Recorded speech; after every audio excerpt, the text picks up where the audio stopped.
Good morning. हम लोग GST की अकाउंटिंग ट्रीटमेंट की बात करेंगे। क्लियर है? चलिए देखिए, बोर्ड पे लिखा है accounting for GST and GST, accounting for GST, जबकि जीएसटी का फुल फॉर्म क्या है? Goods and services tax. आप जानते हैं goods and services tax indirect tax है और डायरेक्ट टैक्स को हम इनकम टैक्स के नाम से जानते हैं। तो जो इनडायरेक्ट टैक्स है उसे हम जीएसटी जानते हैं। जो इनडायरेक्ट टैक्सेस होता था दो लोगों का, एक सेंट्रल गवर्नमेंट का और एक स्टेट गवर्नमेंट का। तो सेंट्रल गवर्नमेंट स्टेट गवर्नमेंट के वेरियस टैक्स को हम ऐड करके और एक टैक्स नाम बना दिए जिसका नाम है GST, goods and services tax. तो वेरियस टैक्स को जोड़ के एक टैक्स दे दिए जिसका नाम है GST, goods and services tax. अब जो पैसा आता है उसको हाफ हाफ बांट लेती है कौन? सेंट्रल गवर्नमेंट और स्टेट गवर्नमेंट। इसीलिए इसको बोला गया है कि ये जो इसका नाम दिया गया वन नेशन वन टैक्स। तो इसका जो प्रिंसिपल है वन नेशन वन टैक्स, यानी इस सिद्धांत पर आधारित है कि एक नेशन है तो एक ही टैक्स लगेगा। क्लियर है? तो हम बात करते हैं जीएसटी की। ये इनडायरेक्ट टैक्स है और इनडायरेक्ट टैक्स क्या होता है? जब भी कोई हम गुड्स खरीदते हैं तो उसमें मैं दुकानदार को जो पैसा दे आता हूँ तो उसमें गुड्स की कॉस्ट और टैक्स भी ऐड होती है, प्रॉफिट भी ऐड होती है, लेकिन टैक्स उसमें ऐड होती है। मैं डायरेक्टली गवर्नमेंट को देने नहीं जाता, मैं किसी थर्ड पार्टीज के थ्रू गवर्नमेंट को टैक्स भिजवा देता हूँ जिसको मुझे डायरेक्टली पता चलता नहीं है। उस गुड्स और सर्विसेज में उसका टैक्स ऐड होता है। ठीक है ना? उसे हम जीएसटी कहते हैं। जरा देखिएगा, लिखा है goods and services tax is an indirect tax. ठीक है ना? जीएसटी जो है गुड्स एंड सर्विसेज टैक्स, वो कैसा टैक्स है? वो इनडायरेक्ट टैक्स है। कैसा है? इनडायरेक्ट टैक्स है। Lived on the supply of goods and services. ये किस पे लगाया जाता है? जब भी कोई सप्लाई होती है, किसकी? गुड्स और सर्विसेज की।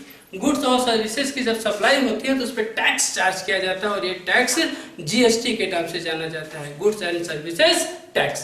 आगे देखते हैं, it is nationwide tax seeking to the unity several indirect tax and, ये बहुत सारे इनडायरेक्ट टैक्स की यूनिटी है ना, ऐड कर दिया गया है, यानी बहुत सारे इनडायरेक्ट टैक्स को ऐड कर दिया गया है और जिसका नाम इनडायरेक्ट टैक्स है। बेस्ड ऑन, ये किस पे बेस्ड है भाई? Based on principle of. ये क्वेश्चन हर जगह पूछा जाता है, बीकॉम एंट्रेंस एग्जाम में भी पूछा जाएगा, ये बीकॉम इनकम टैक्स में भी आ जाता है और आपके 11th क्लास की तो पोर्शन ही है। तो आ जाता है वन नेशन वन टैक्स। ये किस पे बेस्ड है? Based on principle of one nation one tax. आगे बढ़ते हैं, जो टैक्सेस मर्ज इनटू जीएसटी, बहुत सारे टैक्स जीएसटी में मर्ज हो गए। कौन कौन से? जरा देखिएगा, जीएसटी हैज रिप्लेस्ड, जीएसटी कई चीजों को रिप्लेस कर देती है और ले आके कहां भर देती है? जीएसटी में। क्या? मेनी इनडायरेक्ट टैक्स, बहुत सारे इनडायरेक्ट टैक्स को लीव्ड बाय सेंट्रल और स्टेट गवर्नमेंट। जो सेंट्रल और स्टेट गवर्नमेंट टैक्स चार्ज करते थे उन तमाम इनडायरेक्ट टैक्सेस को जोड़ के एक टैक्स बना दिया गया जिसका नाम क्या दिया गया? जीएसटी। क्लियर है? आगे बढ़ते हैं, यहां लिखा है central level tax that have merge into GST. Central level tax जो है इनडायरेक्ट टैक्स कैसे जीएसटी में मर्ज हो गया? कौन कौन सेंट्रल लेवल टैक्स जीएसटी में आ गया? जरा देखें तो आ गया आपका एक्साइज ड्यूटी। ये एक्साइज ड्यूटी क्या है? एक्साइज ड्यूटी है जब भी गुड्स को आप प्रोड्यूस करते हैं, प्रोडक्शन ऑफ गुड्स का प्रोडक्शन करते हैं तो उस पे चार्ज किया जाता है जिसका नाम हम एक्साइज ड्यूटी कहते हैं। दूसरा है सर्विस टैक्स और तीसरा है सेंट्रल सेल टैक्स। ये तीनों सेंट्रल गवर्नमेंट का था और ये तीनों को उठा के हम सेंट्रल गवर्नमेंट का जीएसटी बोल दिए, लेकिन ये जीएसटी किस बात का है? ये सेंट्रल गवर्नमेंट का है जिसको मिला के हम जीएसटी नाम दे दिए, ये भी जीएसटी में आ गया। लेकिन ये किसका टैक्स था? इनडायरेक्ट सेंट्रल गवर्नमेंट का। जब देखिए स्टेट गवर्नमेंट कौन सा टैक्स चार्ज करती थी? State leave taxes that have merge into GST are as under. Central government का देखिए कौन सा टैक्स मर्ज हो गया? तो हो गया ऑब्टोरी एंड एंट्री ड्यूटी। ये ऑब्टोरी क्या है? जब आप रोड पे जाते हैं हाईवे पे तो टोल टैक्स देते हैं, जब पर्सनल गाड़ी से कहीं जाते हैं या ट्रेवलिंग के लिए कहीं जाते हैं तो उस पे जो है वो टोल टैक्स लगता है। लेकिन जब हम कोई गुड्स कैरी ऑन करते हैं, गुड्स का कैरेज इनवर्ड जब लगता है, गुड्स जब आती है हमारे पास, तो वो टोल प्लाजा पे जो टैक्स देते हैं उसको हम ऑक्टोरी बोलते हैं, ताकि हम गुड्स के कॉस्ट में ऐड कर सकें। तो ऑक्टोरी एंट्री टैक्स, परचेज टैक्स जब परचेज करते हैं उस पर tax, entertainment tax state government का बड़ा सा पोर्शन होता है ना। आपने सुना होगा कि बजरंगी भाईजान आई और ये टैक्स फ्री हो गया, पीके आई और टैक्स फ्री हो गया। ऐसे तमाम मूवीज हैं जो देश को कुछ अच्छा सा मैसेज देना चाहती हैं, तो गवर्नमेंट उसको टैक्स फ्री कर देता है। लेकिन कौन सा गवर्नमेंट, सेंट्रल गवर्नमेंट या state government? Sir central government नहीं, स्टेट गवर्नमेंट। तो कौन करना चाहता है? स्टेट गवर्नमेंट, ठीक है ना। कौन करता है? State government. तो किसके हाथ में है? State government. इसलिए टैक्स फ्री का नोटिस कौन दे देता है? State government. चलिए, तो ये हो गया state government. VAT, value added tax, जब एक प्रदेश से दूसरे प्रदेश को सामान जाता था तो वैट लगता था, तो वो भी सेंट्रल स्टेट गवर्नमेंट ही लेती थी।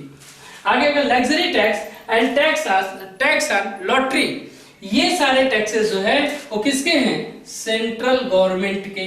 किसके हैं? सेंट्रल गवर्नमेंट के। अच्छा, इनकम टैक्स जो होता है, सॉरी ये स्टेट गवर्नमेंट के हैं। इनकम टैक्स जो होता है, मैंने इसको सेंट्रल बोल दिया था, सॉरी, ये स्टेट गवर्नमेंट का है।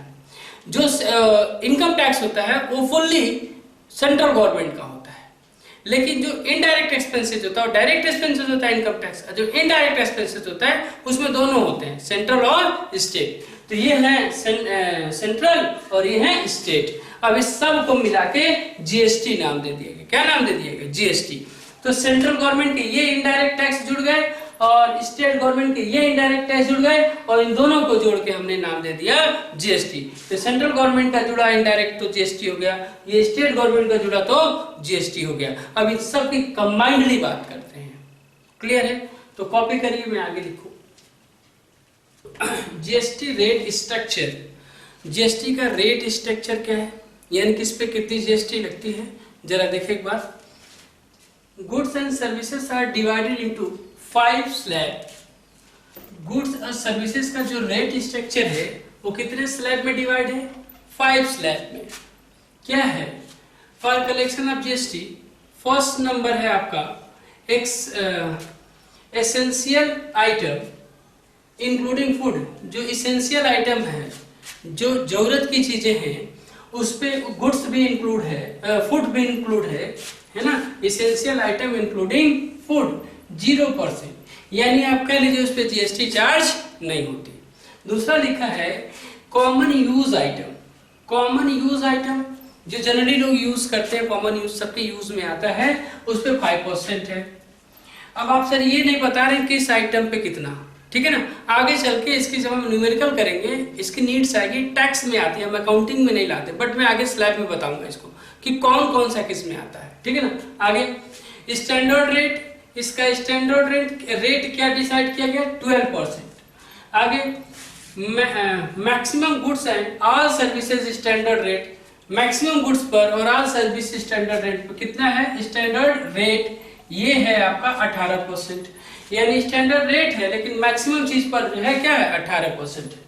आगे लग्जरी आइटम एंड टोबैको, तंबाकू और लग्जरी आइटम पे जो है वो कितना है जी? वो जो है आपका लग्जरी आइटम और टोबैको पे 28%। क्लियर? कार नेसेसरी आइटम है कि लग्जरी आइटम? Luxury item. और टोबैको भाई नहीं खाते तो काम चल जाता है, नेसेसरी गुड्स थोड़ी ना है, नेसेसरी फूड्स थोड़ी ना है, ठीक है, लेकिन आप उसको खाते हैं, उस पर आपका लगता है 28%। तो ये आपका जनरल स्लैब टैक्स है, ये आपको नहीं करना होता। अकाउंटिंग जब इसकी करते हैं तो वो लिखा रहता है क्वेश्चन में, तो इस पे हम टाइम वेस्ट न करके इसके अकाउंटिंग के तरीके पे वेस्ट करेंगे। चलें आगे। GST is paid on purchase of goods and services and it's collected from customers on sale of goods and services. Point to be noted, जरा ध्यान दीजिए, जब जीएसटी लगा था तो सबसे पहले किसने बवाल मचाया था? कौन बवाल मचाया था? ये शॉपकीपर बवाल मचाया था, सेलर बवाल मचाया था, या कस्टमर बवाल मचाया था? जीएसटी का बवाल किसने मचाया था? किन लोगों ने इसके अगेंस्ट खड़े हुए थे? जीएसटी का खिलाफत कौन किया था? सेलर ने कि कस्टमर ने? नहीं सर नहीं, कस्टमर ने कोई ने नहीं बवाल किया था।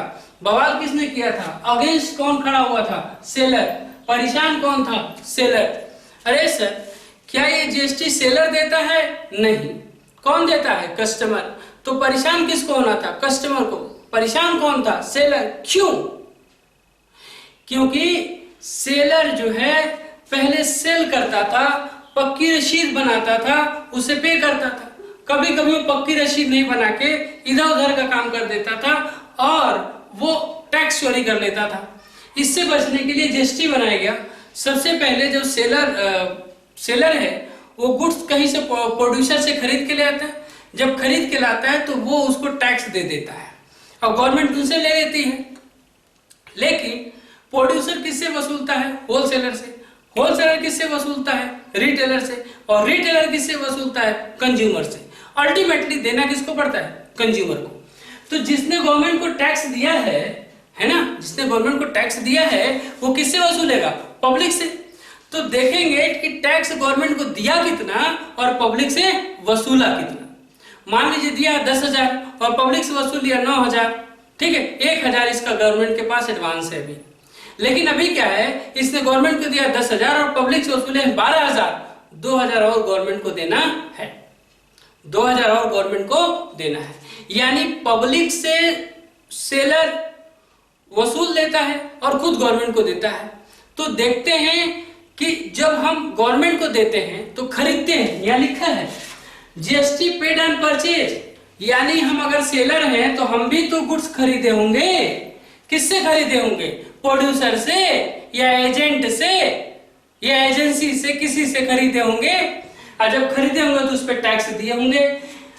Goods and services tax it's collected. अब जो है ये जो हम पेड किए हैं जीएसटी, सामान खरीदने पर हम सेलर हैं, हम सेलर हैं।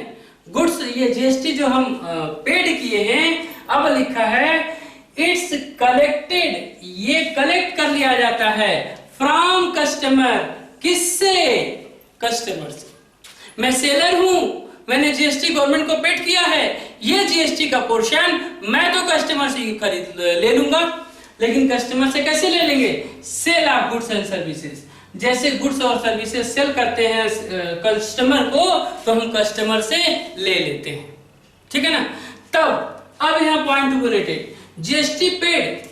अगर जीएसटी पेड किया जाता है तो इसको बोलते हैं term as input GST.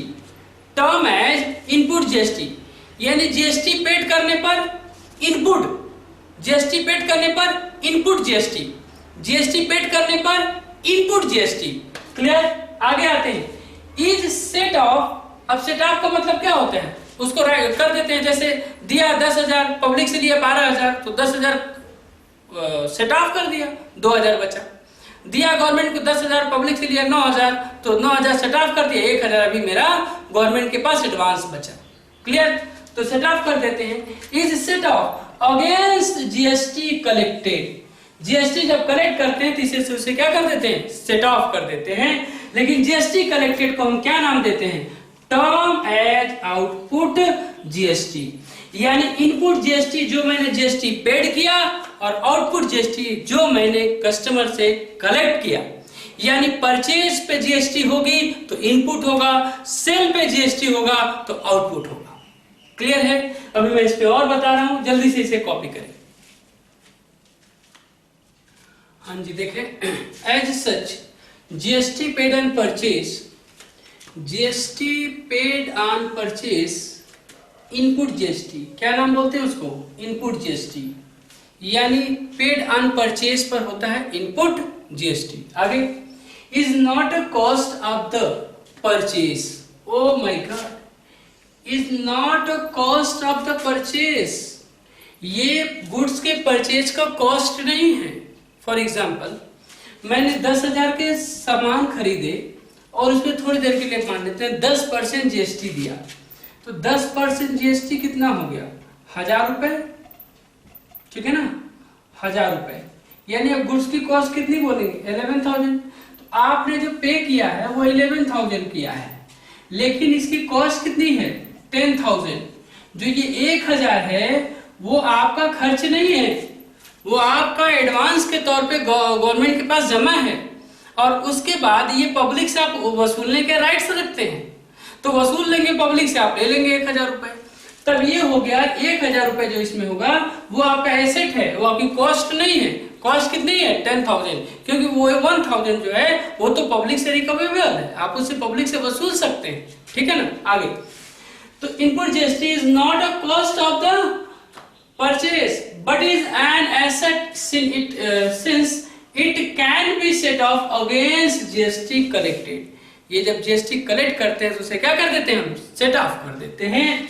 Collected on sale output GST is not an income, लेकिन जो आउटपुट जीएसटी है वो आपकी इनकम नहीं है।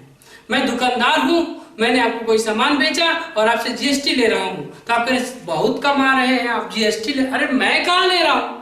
ये जीएसटी किसके पास जाएगी? गवर्नमेंट के पास जाएगी। तो ये जीएसटी गवर्नमेंट के पास जाएगी, मेरी इनकम थोड़ी ना है, मैं तो एक मीडिएटर हूं, आपसे वसूल को गवर्नमेंट को पहुंचाने का काम कर रहा हूं। मैंने गवर्नमेंट को पहले दे दिया, आपसे ले रहा हूं, मैं अपना उसे सेट ऑफ कर दे रहा हूं। 10,000 गवर्नमेंट को दिया, आपसे 8,000 मिल चुके, मैं कहूंगा गवर्नमेंट से भैया 8,000 पब्लिक से ले लिए, अभी 2,000 मेरा आपके पास क्या है? एडवांस है। बस आगे, note if the GST rate is 12%, मान लेते हैं जीएसटी रेट कितना है? 12%। तो इस जीएसटी को दो तरह से बांटेंगे, क्या? एक सेंट्रल गवर्नमेंट का और एक स्टेट गवर्नमेंट का, तो हाफ हाफ होता है। सेंट्रल गवर्नमेंट का हो जाएगा 6% और स्टेट गवर्नमेंट का हो जाएगा 6%। तो सेंट्रल गवर्नमेंट को लिखते हैं सीजीएसटी, सेंट्रल गवर्नमेंट का सीजीएसटी लिखते हैं, और स्टेट गवर्नमेंट का एसजीएसटी है ना। स्टेट गवर्नमेंट क्या लिखते हैं? एसजीएसटी। क्लियर? अच्छा, एक होता है आईजीएसटी। ये आईजीएसटी क्या है? अगर लिखा है in case of sale outside of the state, outside of the state अगर होता है तो हम क्या चार्ज करते हैं? आईजीएसटी। अगर आउटसाइड हो जाता है तो हम आईजीएसटी चार्ज करते हैं। क्या चार्ज करते हैं? आईजीएसटी। क्लियर है? जल्दी करें, अब जनरल एंट्री करा के इस पोर्शन को यहां खत्म करें, फिर प्रैक्टिस करेंगे। बात करते हैं, तो पहला लिखा फॉर परचेज ऑफ गुड्स, हम गुड्स परचेज करें। हाँ सर करिए। गुड्स परचेज करने की एंट्री क्या होती है? एंट्री हो जाती है परचेज अकाउंट डेबिट टू, अगर कैश परचेज करते हैं तो बैंक या कैश, अगर गुड्स परचेज करते हैं तो रियल अकाउंट का फार्मूला क्या है? Debit what's comes in, goods आ रहा है तो परचेज डेबिट। बैंक या कैश क्या है? रियल अकाउंट है, तो रियल का फार्मूला क्या है? Debit what's comes in, credit what goes out. अब यहाँ पैसे आपके पास क्या हो रहे हैं? जा रहे हैं, तो क्रेडिट व्हाट गोज आउट, तो क्रेडिट हो जाएगा। एंट्री बनेगी purchase account debit to bank.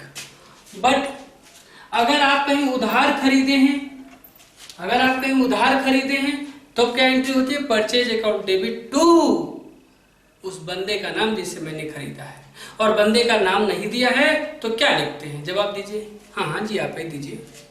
तो होता है purchase account debit to creditor, to creditor. तो मैंने लिखा purchase account debit to bank oblique creditor. एक बात बताइए, मैंने 10,000 का गुड्स परचेज किया, मैं क्या दूंगा इस पे? यानी टोटल पैसा मैं कितना दूंगा जिससे मैंने खरीदा है? तो आप देंगे CGST डेबिट, कितना? मान लेते हैं 6%, तो कितना हो जाएगा? 600 रुपए। और क्या देंगे? SGST, ये क्या हो जाएगा? कितना? ये हो जाएगा आपका 6%, तो ये कितना हो जाएगा? 600। टोटल पैसा कितना दिए हैं आप? ये हो जाएगा 11,200। लेकिन ये जो जीएसटी दिए इसका नाम क्या दिए हैं? इनपुट क्या आउटपुट? इनपुट, ठीक है ना। ये क्या नाम दिए हैं? इनपुट। तो हो जाएगा input purchase account debit, input GST debit, input CGST debit, input IGST debit to bank oblique creditor, ठीक है ना। आगे मैं लिखता हूं sale of goods, sale of goods. जब गुड्स आप सेल करेंगे तो क्या एंट्री करेंगे? तो सर मेरे पास या तो पैसे आएंगे या तो मैं उधार बेचूंगा। उधार खरीदने पर क्रेडिटर आता है और उधार बेचने पर डेटर। तो एंट्री हो जाएगी bank account debit to debtor, bank debit oblique debtor debit, नगद आएगा पैसा तो बैंक और उधार आया तो डेटर। आगे अब मैं यहां लिखूंगा टू सेल्स। माना कि 10,000 का सामान आप सेल कर रहे हैं तो आपके पास पैसे कितने आएंगे? केवल 10,000 आएंगे कि जीएसटी के भी आएंगे? जीएसटी के भी आएंगे। तो हो जाएगा 2। अब बताइए सेल पर इनपुट जीएसटी होता है कि आउटपुट जीएसटी होता है? आउटपुट जीएसटी होता है सर, कलेक्टेड जीएसटी होता है, ठीक है ना। तो यहां हो जाएगा आउटपुट CGST 600, मान लेते हैं 6% है, टू आउटपुट SGST ये भी मान लेते हैं 600 रुपए, टोटल हो जाएगा 11,200। क्लियर है जी। अब ये कॉपी करें, हमें नहीं लगता है यहाँ कोई प्रॉब्लम है भाई। आपका इनपुट जीएसटी है डेबिट हो जाएगा, पेड किया है, और आउटपुट जीएसटी है रिसीव किया है क्रेडिट हो जाएगा, बल्कि इनकम एक्सपेंडिचर नहीं होते, ठीक है ना। जल्दी कॉपी करिए, आगे की एंट्रियां मैं बताऊं। बोर्ड पे जगह थोड़ी कम है इसीलिए बार बार मुझे इरेज करना पड़ रहा है, ठीक है। और इरेज करके आपके सामने इरेज करने में थोड़ा टाइम किल होती है, ओके, इसलिए मैं उसको स्किप कर देता हूँ। आगे देखें जनरल एंट्री में for purchase return. Purchase return की एंट्री क्या करते हैं? परचेज रिटर्न की एंट्री करते हैं, खरीदा था तो एंट्री होती परचेज डेबिट टू क्रेडिटर, और अभी जब मैं वापस करूंगा तो एंट्री हो जाएगी क्रेडिटर डेबिट। अच्छा, परचेज रिटर्न कुछ नहीं किया थे तो क्रेडिट ट्रांजेक्शन का, कौन सा ट्रांजेक्शन का? क्रेडिट ट्रांजेक्शन का, तो एंट्री हो जाएगा creditor debit to purchase return. लेकिन जो आप दिए थे फिर वो जीएसटी वापस भी तो आ जाएगी, तो to input CGST to input SGST, ठीक है ना। यानी जो परचेज के तो कैंसिल हो रहा है, तो कैंसिल हो रहा है तो उसके ऑफर भी तो जो टैक्स है वो भी तो कैंसिल हो जाएंगे। क्लियर? चलिए अब क्या, फॉर सेल्स रिटर्न करिए। सेल्स रिटर्न में क्या हो जाएगा? गुड्स आपके पास वापस आएगा, तो एंट्री होती है सेल्स रिटर्न डेबिट टू, किससे वापस आएगा? डेटर से। सेल्स रिटर्न कुछ नहीं दिया है तो हम उधार मानते हैं, ठीक है ना। उधार यानी मैंने उधार बेचा था वही रिटर्न आ गया है, तो ठीक है। अब इसी सीरीज में सेल्स में कौन सी जीएसटी होती थी? इनपुट की आउटपुट? आउटपुट, तो ये कैंसिल होगा नहीं होगा? बिल्कुल कैंसिल होगा। तब यहां हो जाएगा आउटपुट CGST, और ये हो जाएगा आउटपुट SGST। बस इतनी सी बात, कॉपी करें। चलिए कुछ और भी कर लेते हैं, है ना। और भी करने, हटा देते हैं। जरा लिखिए purchase of fix asset. Purchase of fixed asset. Fixed asset, आप फिक्स्ड एसेट खरीदते हैं, क्या एंट्री करेंगे? सर एंट्री करेंगे हम fixed asset debit to bank, लेकिन जो पैसा पे करेंगे वो किस किस चीज का? तब यहां पे करेंगे इनपुट CGST और इनपुट SGST, ठीक है ना। ओवर।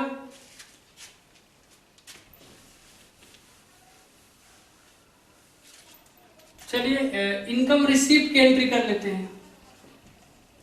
इनकम रिसीप्ट की फॉर एग्जांपल ले लें, फॉर एग्जांपल कमीशन रिसीव किया है, ठीक है ना। कमीशन रिसीप्ट, बताइए कमीशन रिसीप्ट की एंट्री क्या होती है भाई साहब? मैं एंट्रियां ये इस तरह लहजे में बता रहा हूं कि आपको जनरल एंट्री आती है, क्योंकि मैं इस पे पूरा जनरल एंट्री एक्सप्लेनेशन करूंगा तो जीएसटी का मतलब यहाँ खत्म हो जाएगा। क्लियर। तो आपको मैं इस तरीके से एंट्री बता रहा हूँ कि आपको जनरल एंट्री आती है। अगर जनरल एंट्री नहीं आती है तो आप मेरे लेक्चर्स जनरल एंट्री को क्लिक करें, देखें, आपको जनरल एंट्री समझ में आ जाएगी, तब ये जनरल एंट्री समझ में आएगी। हर बार मैं जनरल एंट्री की रूल बता के करूंगा, ये पॉसिबल नहीं है, तो मैं अपने टॉपिक को नहीं समझा पाऊंगा। क्लियर है? चलिए, तो बताइए, कमीशन रिसीव किया है, एंट्री क्या बनेगी? Bank account debit to commission, और यही हो जाएगा to output CGST to output SGST।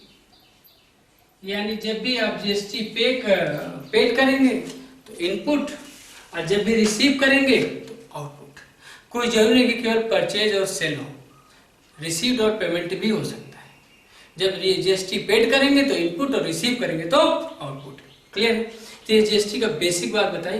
अगली क्लास में इसका मैं पूरा न्यूमेरिकल सॉल्व कराऊंगा। क्लियर? कॉपी। Thank you.